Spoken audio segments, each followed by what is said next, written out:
दो बहनों की कहानी। शहर की पृष्ठभूमि। एक बड़े शहर में राधिका और निशा नाम की दो बहनें रहती थीं।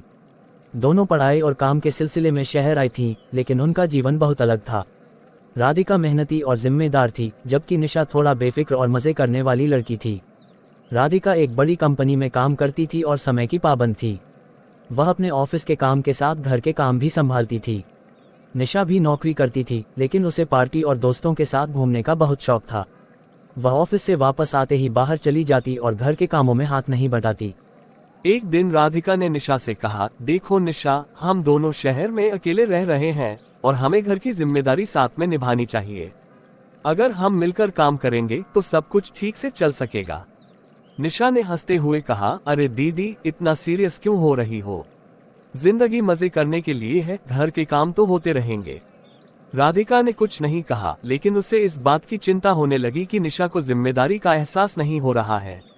एक दिन निशा की नौकरी अचानक छूट गई। उसका कंपनी में प्रदर्शन अच्छा नहीं था क्योंकि वह अपने काम पर ध्यान नहीं देती थी।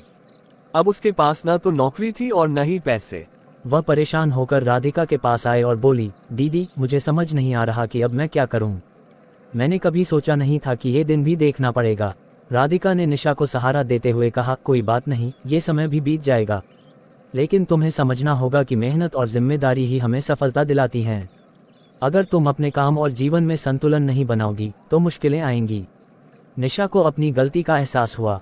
उसने राधिका से माफ़ी मांगी और वादा किया कि अब वह अपनी जिंदगी को सही दिशा में ले जाएगी। उसने फिर से नौकरी की तलाश शुरू की और इस बार वह पूरे दिल से मेहनत करने लगी। राधिका भी उसका साथ देने लगी और कुछ ही महीनों में निशा को एक अच्छी नौकरी मिल गई। अब दोनों बहनें शहर में एक खुशहाल और संतुलित जीवन जीने लगीं। इस अनुभव ने निशा को सिखाया कि जिंदगी में मस्ती और मज़े ज़रूरी हैं, लेकिन जिम्मेदारी और मेहनत के बिना सफलता पाना मुश्किल है। कहानी से शिक्षा, संतुलन, मेहनत और जिम्मेदारी से ही जीवन में स्थिरता और सफलता मिलती है, चाहे हम किसी भी परिस्थिति में हों।